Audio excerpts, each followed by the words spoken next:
কত সুন্দর, নীরব নিস্তব্ধ। নীরব নিস্তব্ধতায় নির্বাসন। কত সুন্দর প্রকৃতি। তো দেখেন আপনারা, কত সুন্দর ভিডিও, কত সুন্দর দৃশ্য। মাশাআল্লাহ, এরকম দৃশ্যই তো আমরা চাই। আমাদের গ্রামের ক্রিকেট খেলাগুলো যেন আবারও তার রূপ নেয়, আবারও যেন সে জীবিত ফিরে আসে। আসসালামু আলাইকুম। Salman is bringing new videos to you. তো সবাই কেমন আছেন? আশা করি ভালো আছেন। প্রতিদিনের মতো আজকেও চলে আসলাম একটা নতুন ভিডিও নিয়ে আপনাদের মাঝে। আশা করি আমার ভিডিওটা আপনারা দেখবেন। তো আমি তো বরাবরই প্রকৃতির ভিডিও করে থাকি।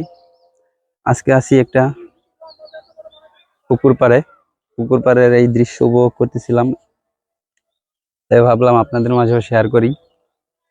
হ্যাঁ, আর এই পাশেও একটা পুকুর আছে, কলা গাছের পাশেই। আরো আপনাদেরকে নিয়ে যাব সামনে। সামনে একটা খেলার মাঠ আছে, ছেলেপেলে খেলতেছে, আপনাদেরকে দেখাবো। আপনারা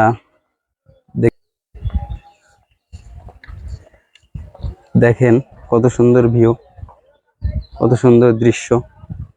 বিকালের খেলার মাঠ যেন হারিয়ে যাচ্ছে, আগের মতন আর নেই। এখন সবাই ইন্টারনেট আর মোবাইল নিয়ে ব্যস্ত থাকে। তো দেখেন আপনারা, কত সুন্দর ভিডিও, কত সুন্দর দৃশ্য। মাশাআল্লাহ, এরকম দৃশ্যই তো আমরা চাই। আমাদের গ্রামের ক্রিকেট খেলাগুলো যেন আবারও তার রূপ নেয়, আবারও যেন সে জীবিত ফিরে আসে। সবার প্রতিটি গ্রামে গ্রামে যেন ক্রিকেট খেলা আবারও চালু হয়, এই আশা কামনা করছি প্রত্যেক নতুন যুব সমাজের প্রতি। তো এতক্ষণ ক্রিকেট খেলা দেখতে দেখতে আবারও চলে আসলাম একটা পুকুরের পাড়ে। অসম্ভব সুন্দর এই ভিউ, দেখতে দারুণ লাগতেছিল। মাশাআল্লাহ, কত সুন্দর পুকুর, কত সুন্দর নীরব নিস্তব্ধ। নীরব নিস্তব্ধতায় নির্বাসন। কত সুন্দর প্রকৃতি। প্রকৃতির এই হাওয়া মন ছুঁয়ে যায় বারে বার, যেন মনে হয় এখানেই পড়ে থাকি জীবনভর। কত সুন্দর দৃশ্য। আর এই পাশেই ছিল একটা বাগান, যে বাগান থেকে সজীব সতেজ বাতাস বেরোয়, যে বাতাস আসলে টাকা দিয়ে কিনতে পাওয়া যায় না। আর এইসব বাতাস উপভোগ করতে হলে গ্রামে আসতে হবে, গ্রামের ভিউ উপভোগ করতে এবং ঘুরতে হবে, দেখতে হবে। সব জায়গায় ঘুরে ঘুরে দেখতে হবে, পরিবেশের প্রকৃতির স্বাদ নিতে হবে। আসলে এইসব জায়গায় না আসলে বুঝতে পারবেন না যে এইসব জায়গা কত সুন্দর, কত আরামদায়ক, কত আনন্দদায়ক। আপনার শরীরে যদি কোনো অসুখ হয় তাহলে ডাক্তারের কাছে যাবেন, ডক্টর আপনাকে ওষুধ দিবে। কিন্তু মনের যদি কোনো অসুখ হয় তাহলে কেবলমাত্র প্রথমত নামাজ পড়তে হবে, তারপরে প্রকৃতির মাঝে হারায় যাইতে হবে। কারণ আল্লাহর সৃষ্টি আপনাকে বেশিরভাগ সময় ভালো কিছু উপহার দিবে। তাই প্রকৃতিকে ভালোবাসুন, প্রকৃতির মাঝে হারায় যান, প্রকৃতির খোঁজ করুন, দেখবেন অন্তরে আত্মার প্রশান্তি বাড়ছে।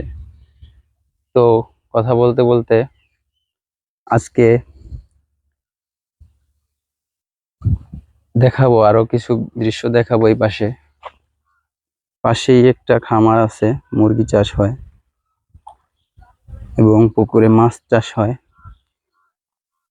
আর আপনাদের একটু আগে যেই দেখালাম যে এই ক্রিকেট খেলা, সেই ক্রিকেট খেলাটা হচ্ছে এই পুকুরের এই যে বাম পাশে। পুকুরের বাম পাশে ক্রিকেট খেলা হচ্ছিল।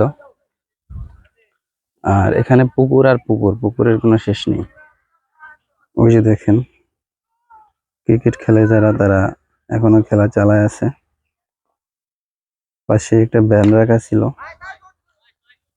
তো এইসব সৌন্দর্য উপভোগ করতে হলে আসলে গ্রামে আসতে হবে। দেখুন কত সুন্দর ভিউ, দেখুন একবার। মাশাআল্লাহ, মাশাআল্লাহ, অসম্ভব সুন্দর, অসম্ভব সুন্দর। আকাশটা যেন নীল হয়ে আছে, সাদা মেঘের চাদরে কিছুটা নীল দেখা যাচ্ছে আকাশটা। তো আজকের ভিডিও এই পর্যন্তই। সবাই আমার জন্য দোয়া করবেন, আমি যেন আরো অনেক দূরে এগিয়ে যেতে পারি আপনাদের দোয়া এবং ভালোবাসা নিয়ে, যেন প্রকৃতির অনেক অনেক গভীরে হারায় যাইতে পারি এবং আপনাদেরকেও দেখাইতে পারি। তো সেই জন্য আমার জন্য দোয়া করবেন, পাশে থাকবেন। আল্লাহ তাআলা সবাইকে সুস্থ রাখুক, ভালো রাখুক। সবাইকে আল্লাহ তাআলা সবার অন্তরকে প্রশান্তি দান করুন, এই দোয়া করে আজকের মতো আমি বিদায় নিতেছি। আল্লাহ হাফেজ সবাইকে।